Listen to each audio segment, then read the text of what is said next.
Bonjour à toutes et à tous et bienvenue au troisième et dernier webinaire de la série Explorer la nature avoisinante, créer des cartes et de la signalisation. Je suis heureux de vous accueillir aujourd'hui et au cours de la prochaine demi-heure. J'ai hâte de partager des conseils et des exemples pour vous aider, vous et vos élèves, à explorer la nature avoisinante par la création de cartes et de la signalisation. Veuillez noter que ce webinaire sera enregistré, mais que nous ne partagerons pas l'enregistrement de la période des questions. Pour commencer, nous voulions prendre le temps de reconnaître les territoires sur lesquels nous avons le privilège d'y vivre. EcoEcole est une organisation nationale qui vise à soutenir, amplifier et célébrer les diverses communautés de l'île de la Tortue. Alors que nous nous engageons à approfondir et à réconcilier nos relations avec diverses communautés, nous travaillons actuellement à reconnaître de multiples approches et connaissances, ainsi qu'à l'intégration des perspectives autochtones dans notre programme et nos communications. Nous nous engageons à développer continuellement notre rôle et nos responsabilités au niveau personnel et au sein de l'organisation, afin de tisser des liens avec la Terre qui nous entoure et d'en apprendre davantage sur la façon dont nous pouvons impliquer, soutenir, honorer et célébrer les diverses cultures, voix, perspectives et communautés de l'île de la Tortue. En tant que membre d'un réseau croissant d'écoles et de partenaires, nous continuerons à encourager cette réflexion, cette croissance et cette pratique avec les communautés que nous servons.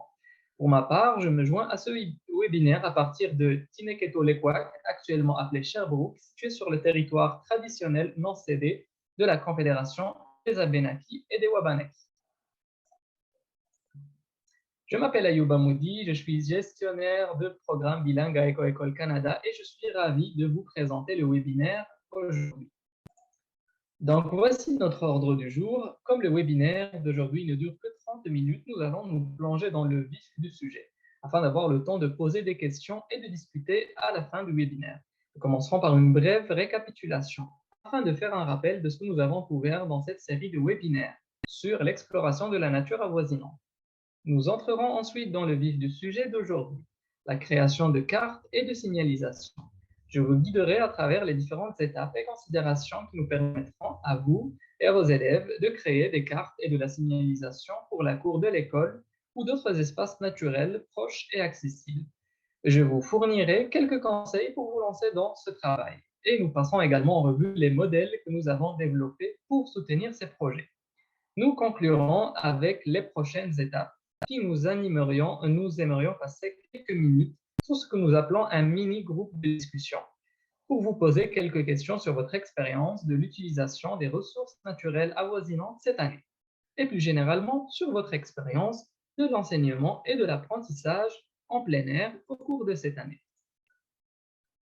Donc, nous avons tenu le premier webinaire en début du mois de décembre qui était intitulé Découvrez les opportunités pour explorer la nature avoisinante, qui s'est concentré sur l'exploration des raisons pour lesquelles la connexion à la nature, particulièrement celle accessible, est très importante.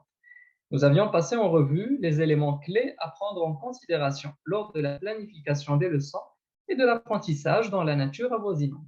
Et nous avions examiné comment relier ces activités à la certification éco-école. Au cours du webinaire suivant, intitulé Créer des guides de terrain, nous avons présenté des idées, des considérations et des bonnes pratiques permettant aux membres de l'enseignement et aux élèves de créer des guides de terrain pour leur école ou d'autres espaces naturels avoisinants. Si vous avez manqué les premiers webinaires, sachez que nous les avons enregistrés sur notre page Explorer la nature avoisinante. Vous y trouverez également les ressources complètes d'Explorer la nature avoisinante que nous avons développées afin de vous fournir toutes les informations dont vous avez besoin pour commencer.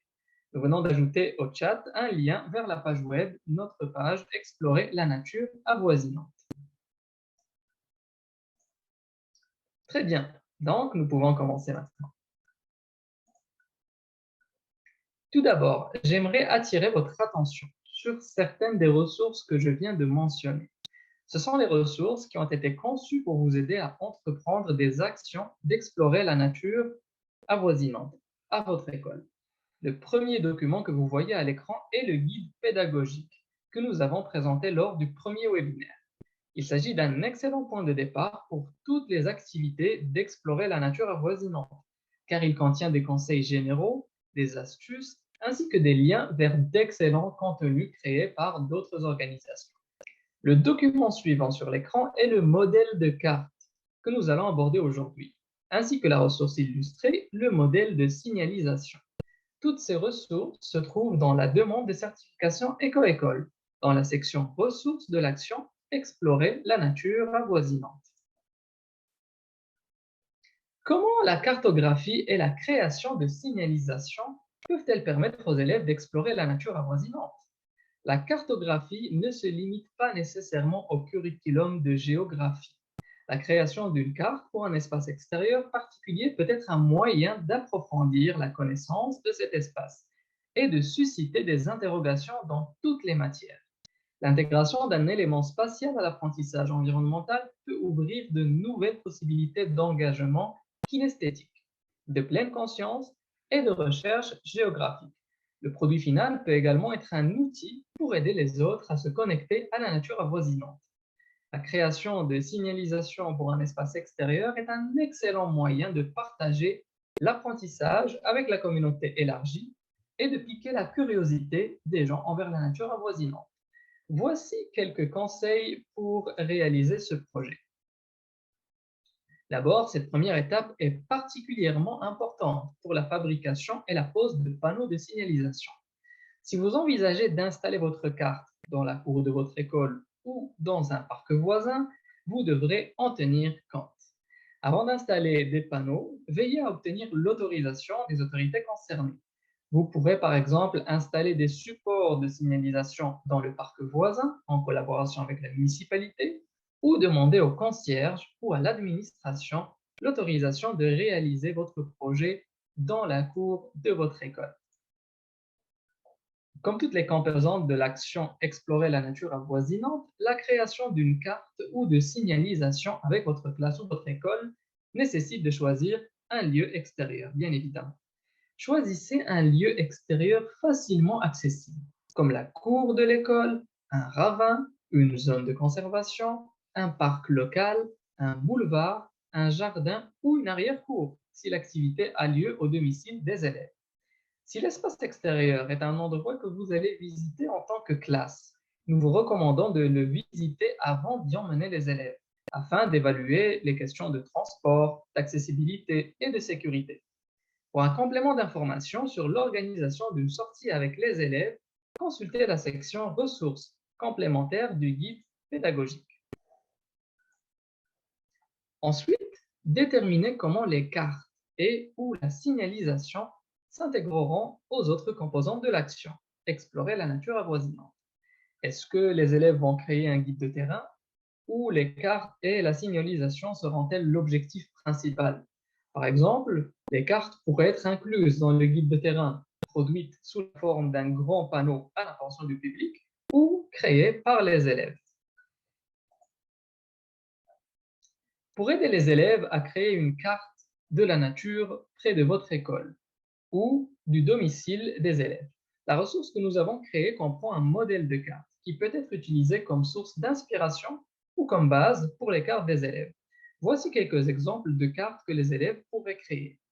Des cartes nautiques pour la navigation récréative, des cartes de référence pour mettre en évidence des points d'intérêt le long d'un sentier, des cartes narratives incluant l'histoire des interactions entre les humains et la nature, y compris les expériences personnelles vécues par les élèves dans l'espace à l'étude, ou une carte collaborative des observations d'espèces dans l'espace à l'étude. Sur les 3 premières pages de cette ressource, vous trouverez des conseils et des astuces pour créer une carte qui comprend une grande partie de ce dont nous parlons aujourd'hui, à l'extérieur et complète la version finale sur l'ordinateur.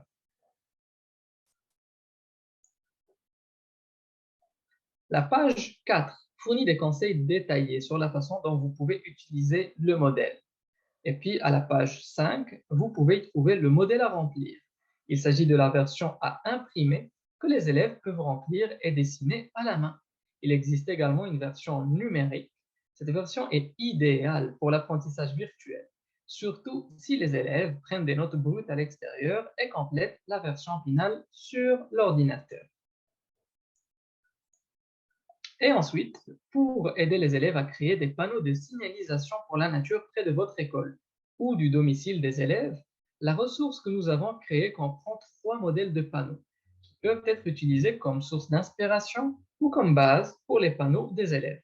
Les 3 modèles sont l'information générale, une version simplifiée des fiches de votre guide de terrain, comprenant par exemple le nom, la photo et la description des éléments de l'environnement. Numéro 2, mon sens en action, pour susciter un engagement physique avec l'environnement en mettant en évidence les différentes vues, odeurs, sensations et sons. Et finalement, observation écologique, pour encourager les autres à faire des observations sur la biodiversité dans l'environnement. Sur les 2 premières pages de cette ressource, vous trouverez des conseils et des astuces pour créer de la signalisation. À partir de la page 3, vous trouverez les modèles de signalisation, y compris des descriptions du type d'information à inclure. Selon le public cible et l'utilisation prévue, établissez les critères qui guideront les élèves dans leur activité de cartographie et de création de signalisation. Voici quelques questions à considérer. Quel type d'informations doivent être représentées? Quel est le niveau de précision ou de détail requis? Et pour la carte, quel doit être le format de la carte? Numérique, analogique, à l'échelle ou représentative? Ensuite, nous allons parler des matériaux qui peuvent être nécessaires pour la cartographie. Donc, la cartographie peut nécessiter plus de matériel. Nous allons donc commencer par cela. La liste ci-dessous vous donnera un aperçu de matériel qui pourrait servir à produire des cartes analogiques ou numériques. Nous vous recommandons de l'adapter à vos objectifs d'apprentissage et à vos ressources. Donc, par exemple, une carte analogique, un fichier d'une carte de base, qui peut être une carte vierge de la région que les élèves peuvent annoter, telle qu'une capture d'écran de Google Maps. Des copies imprimées du modèle de carte ou du papier vierge ou quadrillé, des outils d'écriture, des boussoles, des rubans mesurés, des balises de localisation, comme des piquets ou des rubans de signalisation par exemple. Pour la signalisation, le matériel dépend du format souhaité. Un support peut être une feuille de papier laminée, une plaque pyrogravée, peinte ou imprimée, etc. Faites votre choix en fonction de vos objectifs d'apprentissage et de votre budget, bien sûr. Établissez un protocole de sécurité pour votre classe. Assurez-vous de communiquer clairement les limites de terrain, le plan d'intervention d'urgence et les attentes pour que les élèves sachent comment réagir dans une situation imprévue. Le cas échéant, enseignez aux élèves à utiliser les outils et les technologies de cartographie sur le terrain. Les guides sur le SIG et le modèle Éco-École sont des outils très utiles dans ce sens. Les élèves peuvent noter l'emplacement de leurs observations de terrain sur un modèle de carte vierge, sur un appareil SIG ou toute autre façon appropriée. Encouragez-les donc à prendre des notes, des photos ou des vidéos de leur information géographique en vue de produire une carte détaillée par la suite. De même, pour la signalisation, encouragez les élèves à noter le plus de détails possible de leurs observations. Cela les aidera par la suite à bien identifier les espèces observées. Il peut être utile de noter les observations sur une version préliminaire de leur modèle de signalisation. Pour appuyer la création de supports de signalisation pour un espace extérieur, les élèves peuvent aussi choisir de marquer physiquement les emplacements des observations sur le terrain, afin de pouvoir y revenir à l'avenir. Après avoir collecté les données sur le terrain, les élèves pourront travailler à nouveau sur leur brouillon de cartes et de panneaux de signalisation pour en faire un produit final impeccable, adapté à l'utilisation prévue et aux besoins du public cible. Prévoyez un processus d'examen par des pairs pour permettre aux élèves d'affiner leur travail et d'échanger sur leurs nouvelles connaissances. D'autres considérations peuvent aussi être prises en compte.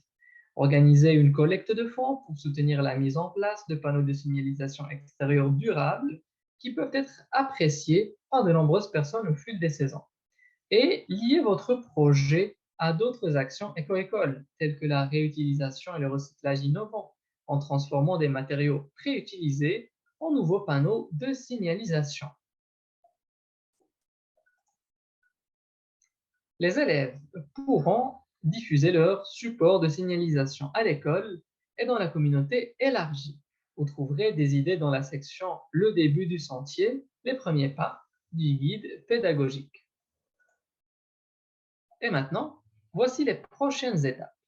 Si vous avez participé à l'action Explorer la nature avoisinante avec vos élèves cette année, en créant des guides de terrain, des cartes ou de la signalisation, veuillez nous en informer et recevez des points pour la certification éco-école en remplissant l'action Explorer la nature avoisinante sur la demande de certification éco-école.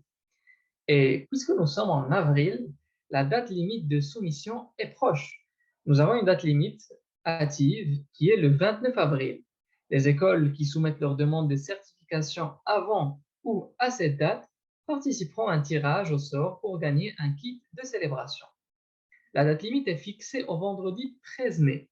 Veillez à mener à bien toutes les actions de votre plan éco-école d'ici là. Puis, n'oubliez pas d'appuyer sur le bouton Soumettre. N'oubliez pas aussi que vous pouvez nous envoyer vos questions à programme@ecoecole.ca.